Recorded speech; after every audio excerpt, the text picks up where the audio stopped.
el señor Juan Ignacio Espaillat. Bienvenido a Sexto Sentido, este programa de mujeres. Muy buenas tardes. Cuéntanos un poco. Satisfecho por habernos invitado aquí a Sexto Sentido. Gracias.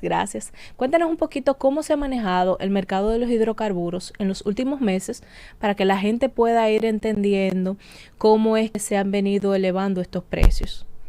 Bueno, lo primero que quiero establecer es que el presidente Luis Abinader lo que ha planteado públicamente es una expresión para dejarle entender a la población que el país no cuenta con combustible, sino que tiene que comprarlo en el mercado internacional.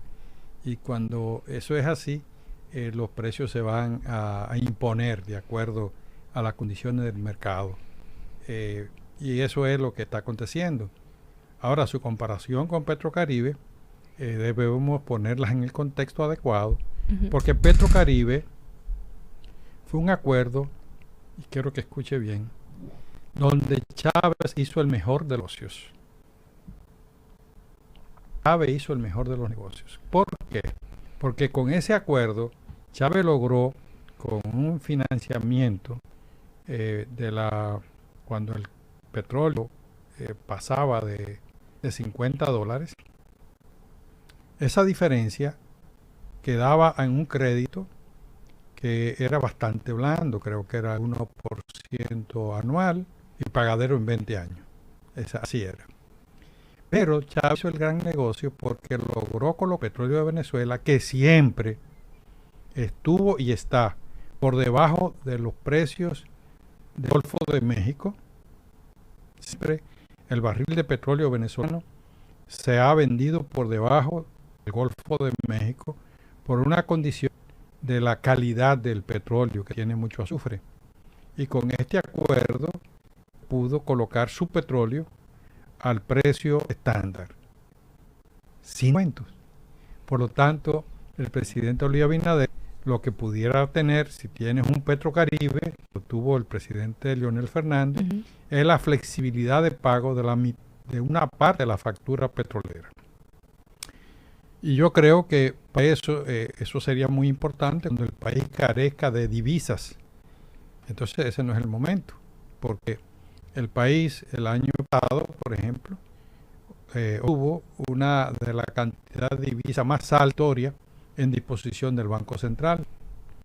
Yo creo que si nosotros somos capaces de comprar de forma consolidada, podemos conseguir precios mucho más bajos usando la divisa que el país tiene. Y entonces comprar precios más bajos en el mercado internacional, el país pudiera entonces tener precios más económicos en el mercado local, no con Petrocaribe. Petrocaribe frisa los precios a Platts, y al fijar los precios a Platts es una revista recolectora de datos del mercado, especialmente de acuerdo a la ley de República Dominicana del Golfo de México.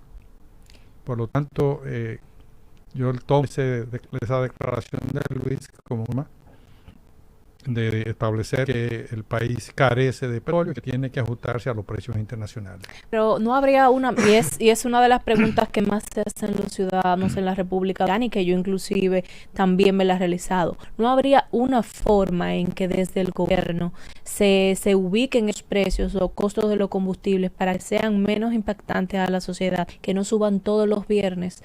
Una de las comparaciones que eso se realiza desde la población es que antes el precio del dólar estaba más barato y el petróleo seguía subiendo, por ejemplo, también el precio de los combustibles en el país. Entonces, ¿no habría una forma para que el gobierno le baje a los precios de los combustibles? Bueno, es que los precios son relativos.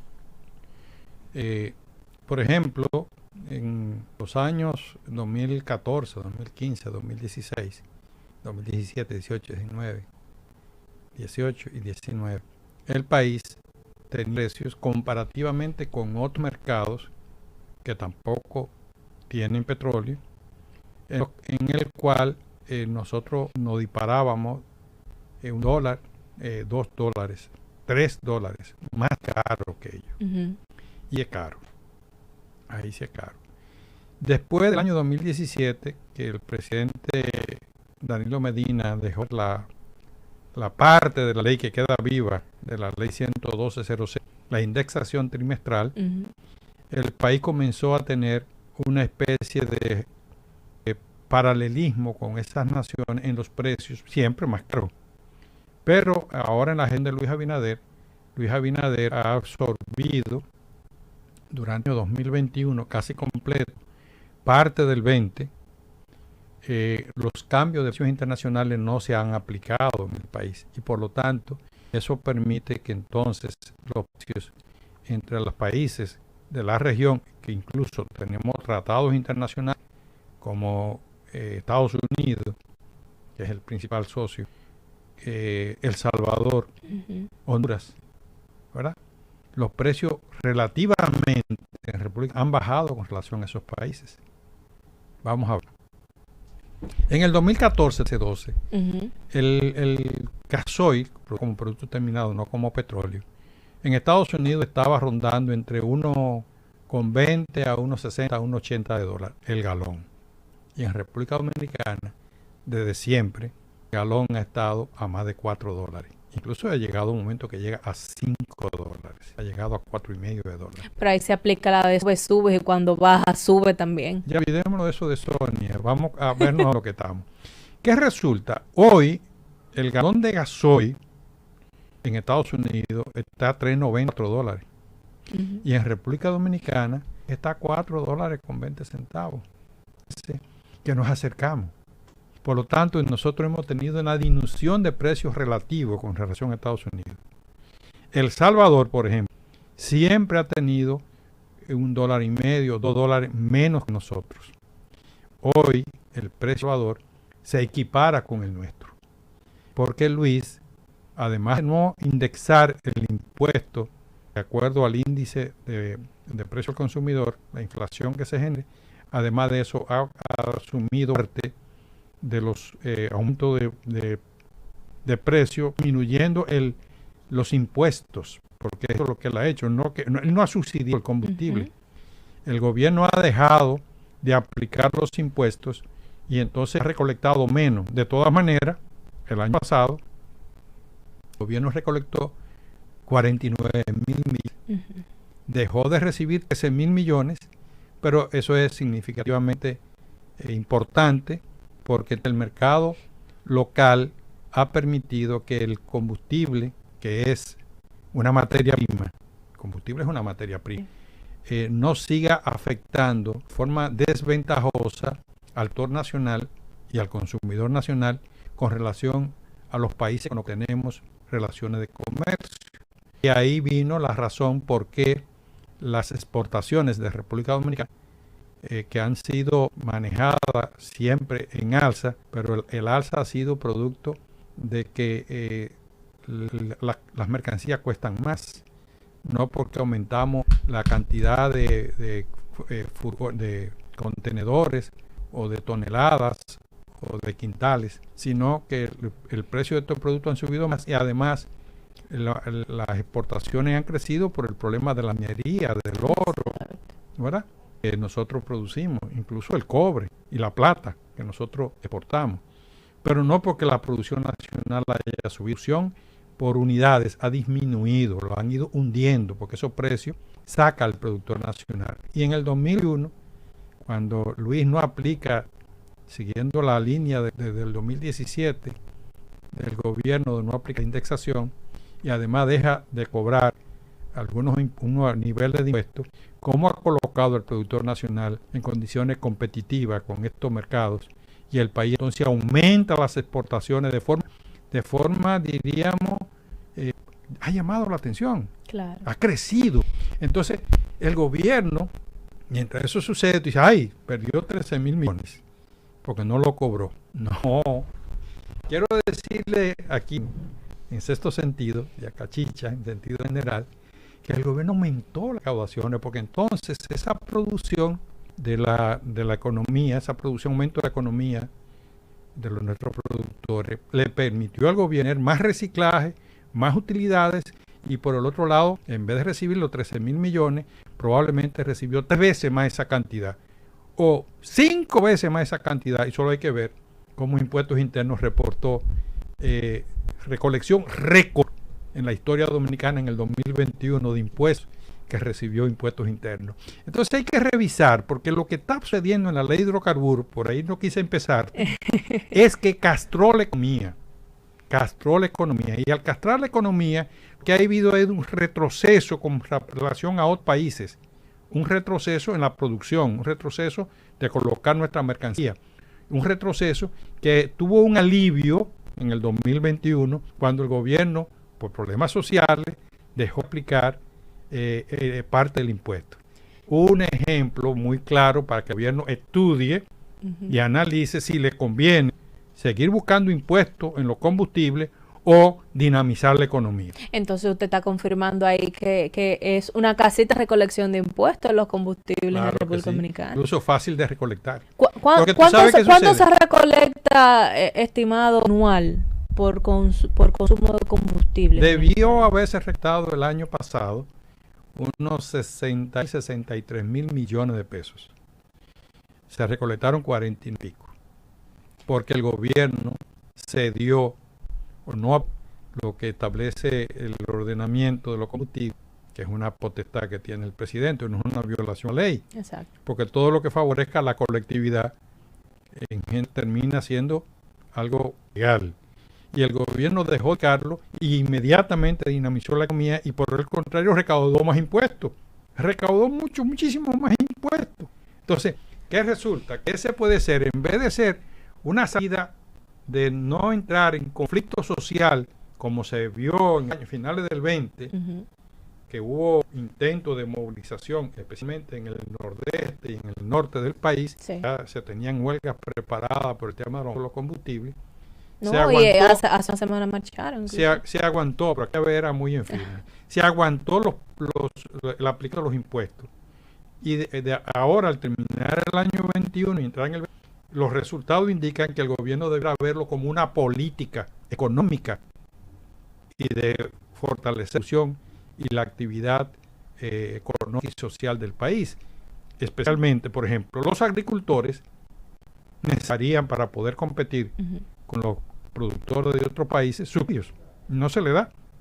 Pero si el precio combustible se acerca al precio de otro mercado, entonces ahí el subsidio es innecesario. Exacto. Ya se compite. Quiere decir que nuestros productores son competitivos. Lo único que el bien transversal o materia prima transversal, que es el combustible, lo hace no competitivo cuando se aplica esa ley de hidrocarburos. Esa ley de hidrocarburos que es un desastre, con muchísimas lagunas que se puede corregir de manera principal, pero no a través de la ley, sino a través de acciones administrativas. El desastre de la ley de hidrocarburos está en el reglamento 307-01, que fue dictado por decreto, no por el Congreso.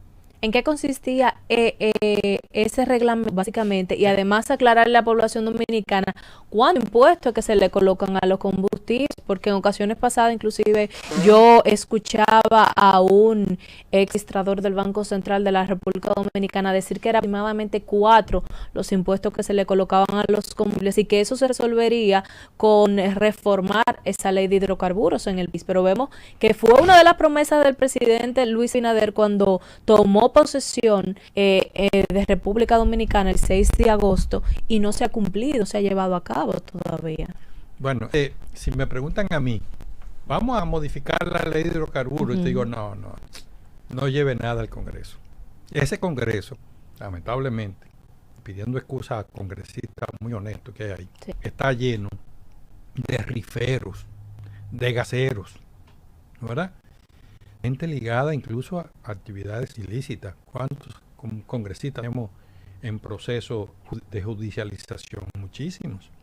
Entonces ese Congreso lo que pudiéramos desatar es una caja de Pandora.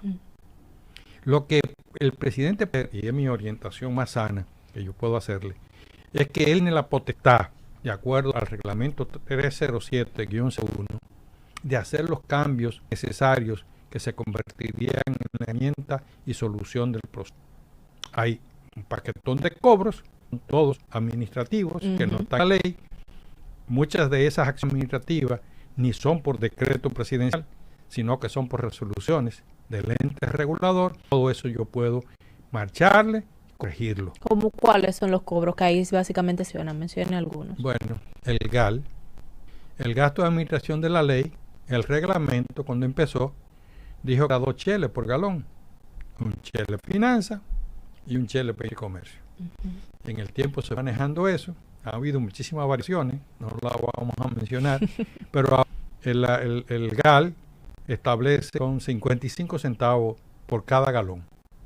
O sea, por cada galón que te compra, para que Industria y Comercio maneje la ley, usted le tiene que pagar 1,53 y tiene que pagarle 2 centavos a Finanza. No sé, esas dos instituciones tienen presupuesto del Estado, el presupuesto nacional. Entonces, mire uno. Tienen doble ingreso. Exactamente. Tiene el presupuesto de la institución a lo que recolecta.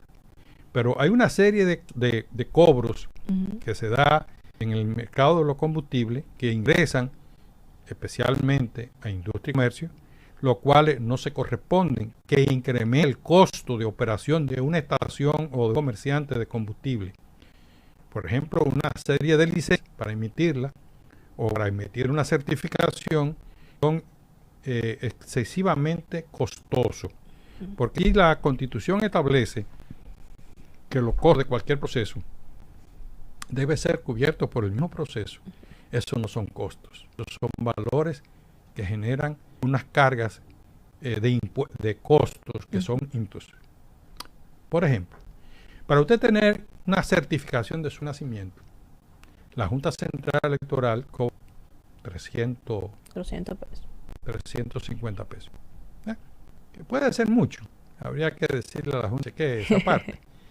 Pero para usted tener una certificación como generador eléctrica de que a usted le entrega un combustible sin cobrarle los impuestos, no subsidiados, sin cobrar impuestos, esa carta, esa certificación puede costar, vamos a comenzar de abajo para arriba, 100,000 pesos, 250,000 pesos, $500,000 pesos, $1,000,000 de pesos por una certificación, 1,500,000, 2 millones, 3 millones de pesos, según, dependiendo del galonaje que a usted se le asigne para generar energía eléctrica. Eso impacta el valor de la energía eléctrica. Claro. Entonces, ¿es necesario eso para dar una certificación? ¿Podría ser 350 pesos como la Junta Central Electoral? Sí. Entonces, es un impuesto disfrazado, porque eso no es el costo.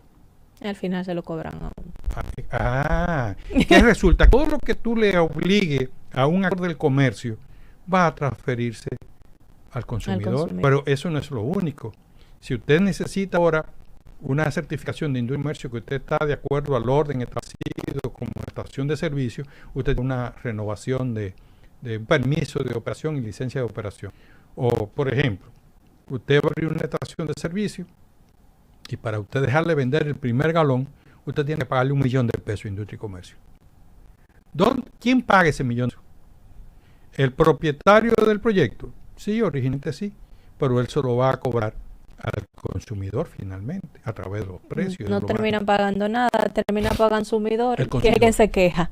Entonces, ahí viene por qué es necesario revisar estas disposiciones administrativas de la institución reguladora, y también Luis tiene toda la potestad, que Luis tiene potestad para incluirse en eso, y él debe revisar el reglamento 301, que es por decreto, que tiene una serie de parámetros. Por ejemplo, en ese reglamento dice que el precio que se va a tomar es el de PLAS, de acuerdo a Texas. Pero los precios de PLAS tienen un transporte. Nosotros le compramos a la misma Golfo de México, vamos a suponer. Puede ser a Qatar o otro sitio.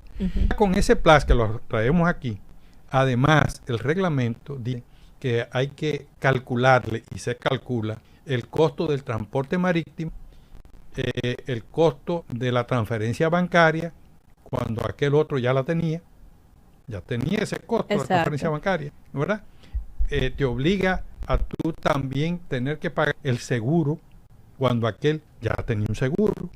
Entonces, todo eso genera un sobreprecio del producto. Y eso se hace por decreto. No hay que hacerlo por una Entonces, ley. ¿quiénes pueden modificar? El presidente y puede el ministro de Industria y Comercio también. Sí, hay la ley 3717 le da esa oportunidad ahora. Una ley que se la agenció José del Castillo, Ujú. que él pues El distorsionador lo reconocen en algunos sitios. que él quería pues alzarse con el santo y la lima de todo, pero de manera principal se vio envuelto en situaciones no santas y Danilo hubo que sacrificarlo. Así es. Ahora está como senador de República. Fíjese por qué al Congreso no puede ir así simplemente. Hay un actor ahí, que es un actor, por ejemplo, que sabemos todo lo que hizo en Industria y Comercio y quería en un proyecto de Ay, ley. padre. Entonces, por eso yo no estoy de acuerdo ya al Congreso, sino que el presidente, a partir de que ese reglamento es la llave, haga uso de sus potestades y ajuste ese reglamento al desarrollo nacional. Se hacen esos ajustes. ¿Por cuánto rondaría posteriormente los precios de los combustibles en el país? Es que los precios son cambiantes, no podemos decirlo. Lo que sí yo te puedo decir... ¿O de cuánto habría un ahorro? Nosotros podemos, y yo lo demostré y se lo presenté a Luis en una oportunidad, darle 42 pesos, 45 al gasoil con simples medidas. El gasoil, que es el combustible del desarrollo. ¿Tú ves? Yo solo presenté con claridad. Entonces, fíjate que si yo puedo hacer unos números para llevar a eso, ese producto, entonces muchas cosas se pueden hacer. Entonces, por eso no va a quitar que después el combustible suba o baje. Depende de costos que no internacionales. Es frecuente, o suba. ¿Tú ves? Entonces, Ignacio, ¿hay o una falta de aplicación de políticas públicas o es que hay demasiados intereses que no se hacen esas acciones? Pausa. No hay esperanza. Sí, hay esperanza. El pueblo puede muchas cosas. El pueblo. Sí. Muchísimo. El pueblo cuando se empodera puede hacer muchas cosas. Solamente hay que ver que el proyecto del fideicomiso, el pueblo pues se hizo sentir, el fideicomiso de Catalina. Un fideicomiso que si tú le preguntas a Luis tiene razones de peso para que no quiere que la administración de esa planta se quede en manos de una administración de gobierno simple, por las experiencias que ha tenido el propio Estado con ese tipo de... Por ejemplo, las plantas Jaina no llegaron a 30 años ninguna, mientras las plantas similares a la de Jaina, que son las de la Falcon Bridge, ya tienen 50 y pico de años. Pero ya ahí entraría otra versión, no generar tantos intereses, tantas riquezas para que otra persona lo maneje.